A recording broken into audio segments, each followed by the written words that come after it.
Praise the lord. ప్రభు అయిన యేసుక్రీస్తు నామములో ఈ కార్యక్రమాలు వీక్షిస్తున్న మీ అందరికీ హృదయపూర్వకమైన వందనాలు తెలియచేస్తున్నాం.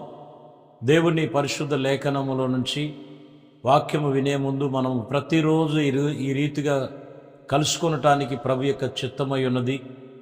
మనము అంచె దినాలలో మనమున్నాం. ప్రభు రాకడ అతి సమీపంగా ఉంది. కాబట్టి ప్రతి ఒక్కరము కూడా దైవ భయము కలిగి ప్రభు యేసుక్రీస్తుని సేవించటంలో ఒకరము దేవునితో నిబంధన చేసుకునే వారముగా ఉండాలని వాక్యం చెప్తున్న ప్రకారం ఈరోజు వాక్యములో మనం గమనించినట్లయితే హెబ్రీయులకు రాసిన పత్రిక 12వ అధ్యాయము 4వ వచనం మనం చూద్దాం. మీరు పాపముతో పోరాడినట్లుగా రక్తము కారినంతగా ఇంకనూ దానిని ఎదిరించలేదు. పౌలు గారు చెప్తున్నటువంటి మాటలో సంఘములో సూచిస్తున్న మాటలు, మీరు పాపముతో పోరాడినంతగా రక్తము కారినంతగా ఇంకనూ పోరాడిన అంటే పాపముతో పోరాడుతున్నటువంటి స్థితి చాలామందిలో లేదు. మనిషి జీవితం ఎలా ఉందంటే ఏదో ఒక బలహీనత, పాపమో వ్యసనమో దుర్నీతి పరులో ఏదో ఒకటి ఈరోజు మనం గమనించినట్లయితే అందువలన వారికి ఎన్నో శోధనలు కనపడుతున్నాయి. ఈరోజు మనం గమనించాలి, యేసు ప్రభు వారు చెప్తున్న మాటలో మనము పాపమును ఎదిరించేటువంటి రీతిగా మనం పోరాడాలి.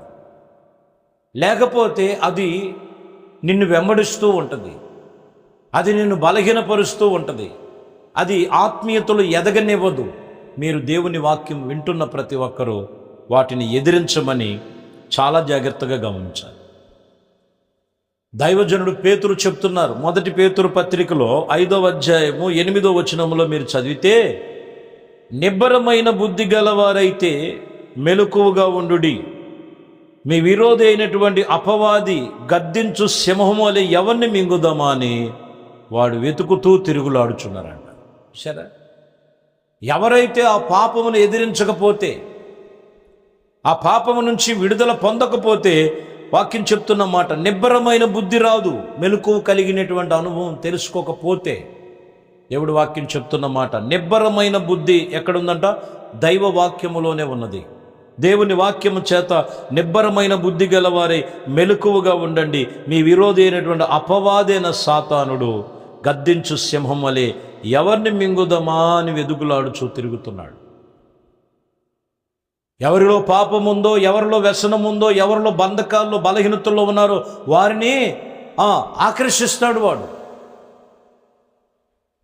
వాటిని ఎదిరించాలి, రక్తము కారినంతగా ఎదిరించమని ప్రభు చెప్తున్నాడు. మీరు ఎదిరించలేదని దైవజనుడు చెప్తున్నాడు.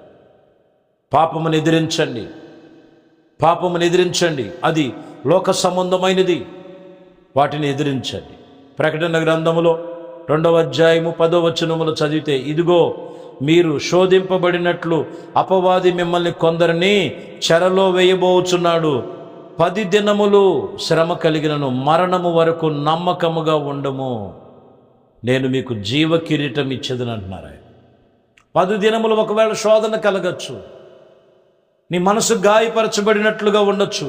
ఎదిరించు అపవాది సాతాన్ని, లయపరచు సాతాని క్రియలు, అపవాది తంత్రములు అణిచివేయి అని ప్రభు సన్నిధిలో నువ్వు ఎదిరించగలిగినటువంటి నిబంధన కలిగి ఉంటే, ఇదిగో 10 దినములు నీకు శోధన కలగచ్చేమో, కానీ మరణము వరకు నువ్వు దేవునితో నమ్మకంగా ఉంటావు. నమ్మకంగా ఉండాలి. ఉంటేనే ఆత్మ సంబంధమైనటువంటి కార్యాలు మనం గమనించాలి. కాబట్టి ప్రియమైన దేవుని బిడ్డలారా, నువ్వు ఎదిరించలేకపోతున్నావు. దేన్ని? ఆటంకపరిచే పాపమును, ఆటంకపరిచే వ్యసనాన్ని, ఆటంకపరిచేటువంటి బలహీనతలను ఎదిరించలేకపోతున్నాం. దేవుని వాక్యాన్ని ఎదిరిస్తున్నాం, దేవుడు చెప్పే మాటలను ఎదిరిస్తున్నాం. కొందరు ఎదిరికిస్తున్నట్లుగా పైకి కనపడకపోయినా ప్రార్థనలో వెనకబడిపోవటం, సంఘానికి వెనకంచి వేయటం, దేవునికి దూరం అయిపోవటం. జాగ్రత్త, అపవాది గద్దించు సింహం వలె ఎవరిని మింగుదామని చూస్తుంటాడు. ఆత్మ సంబంధమైన విషయాలు చాలా జాగ్రత్తగా మనం జ్ఞాపకం చేసుకోవాలి.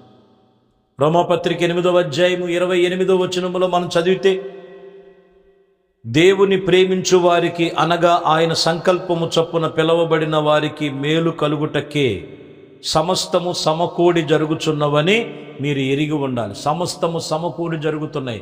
దేవుడు నిన్ను ప్రేమిస్తున్నాడు. కష్టములో ఉన్నావో దేవుడు నిన్ను ప్రేమిస్తున్నాడు. సమృద్ధిలో ఉన్నావో దేవుడు నిన్ను ప్రేమిస్తున్నాడు. సంతోషముగా ఉన్నావో దేవుడు నిన్ను ప్రేమిస్తున్నాడు. శ్రమలలో ఇబ్బందుల్లో ఉన్నావో దేవుడు నిన్ను ప్రేమిస్తున్నాడు. సమస్తము నీకు సమకూర్చి జరిగిస్తున్నాడు ఆయన. దేవునికి లోబడి ఉండు. ఉందనని మనం విర్రవేగొద్దు, లేదని కృంగిపోవద్దు. యెహోవా ఇచ్చును యెహోవాయే సమృద్ధి ఇస్తాడు. ఆయనే సమృద్ధి ఇస్తాడు. కాబట్టి వాక్యం చెప్తున్న మాటలో ఆత్మ సంబంధమైన విషయాలు మనం ప్రభుత్వం నిబంధన చేసుకోవాలి. ఎదిరించు, నీకు ఆటంకంగా ఉన్నది, విరోధంగా ఉన్నదాన్ని ఎదిరించు. అప్పుడు నీకు జీవ కిరీటం, దేవుడు శాశ్వతమైన కృప మీ అందరికీ కలుగు చేస్తారని వాక్యం చెప్తున్న మాట. ప్రకటన గ్రంథంలోని 3వ అధ్యాయం 10వ వచనం చదువుతున్నాం. నీవు నా ఓర్పు విషయమై వాక్యమును గైకొంటివి గనుక ఇదిగో భూనివాసులను శోధించుటకు లోకమంతటి మీదకి రాబోతున్న శోధన కాలములో నేను నిన్ను కాపాడేదనని చెప్తున్నాడు. ఎప్పుడంట?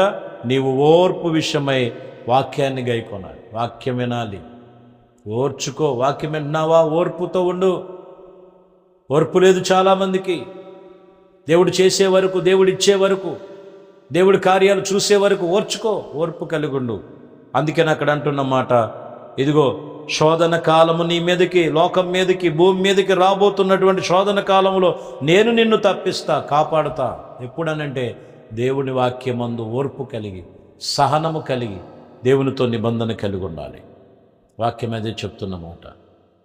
యోహాను సువార్త 10వ అధ్యాయం 28వ వచనములో మనం చదివితే, నేను వారికి, ఇక్కడ మనం గమనిస్తే జీతమే, ఇదిగో మనం నేను వాటికి నిత్య జీవమునిచ్చుచున్నాను గనుక అవి ఎన్నటికీ నశింపవు, ఎవడు వాటిని నా చేతిలో నుండి అపహరింపలేడు.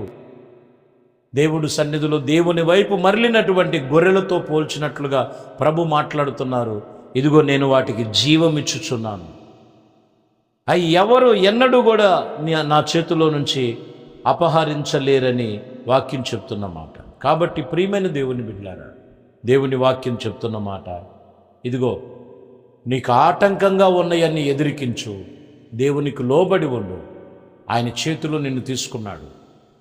ఆయన చేతిలో నిన్ను తీసుకొని ఏ విషయంలో కూడా ఆయన చేతిలో నుండి నిత్య జీవం ఇచ్చిన తర్వాత ఎవరు నిన్ను అపహరించలేరు. కాబట్టి ఈరోజు ఎవరి చేతిలో ఉన్నావు? దేనికి బానిస అయిపోయావు? ఏ బానిసత్వములో ఉన్నావో ప్రభువుని అడుగు. ఎదిరించు పాపమును. ఏది ఆటంకముగా ఉన్నదో, రక్తము కారినంతగా మీరు ఎదిరించలేదు అంటున్నారు. అపవాది తంత్రము నుంచి మీరు ఎదిరించి ఆత్మ సంబంధమైన బలము పొందుకొని క్రీస్తులో నిలిచి ఉండాలి.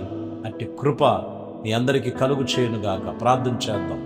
మహాపరిశుద్ధుడా, ప్రేమ కలిగిన తండ్రి, మహోన్నతుడా, మీకు స్తోత్రాలు. ఇదిగోనైనా ఈ వాక్యములో మీ పాపములు, ఇదిగో రక్తము కారినంతగా ఎదిరించలేదు. ఇంకా ఏదో ఒక పాపం ఉంది, ఏదో వ్యసనం ఉంది, ఏదో బలహీనత ఉందని వాటిని సరిచేసుకున్నప్పుడు నిబ్బరమైన బుద్ధి గలవారై ఉంటారని, మెలకువగా ఉంటారని, ఏ ఒక్క ఆత్మ నశింపక నిత్య జీవములో మీ చేతులలో నిలిచి ఉంటారని మీ వాక్యం చెప్తున్న ప్రకారం ప్రభువా, ఏది ఆటంకముగా ఉన్నదో ఆటంకపరిచేవన్నీ లయపరిచి ఆత్మ సంబంధమైన ప్రతి కార్యములు మీ కృపలో జరిగించి పరిశుద్ధపరచమని, సమస్త విషయములన్నింటిలో కూడా మీ కృపతో నింపి పరిశుద్ధాత్మిక కార్యముల చేత మీరు పరిశుద్ధపరిచి సహాయము దయచేయమని యేసుక్రీస్తు నామములో ప్రార్థించి వేడుకొనుచున్నాము తండ్రి. ఆమేన్. ఆమేన్. దేవుడు మిమ్మల్ని దీవించి ఆశీర్వదించునుగాక. ఆమేన్.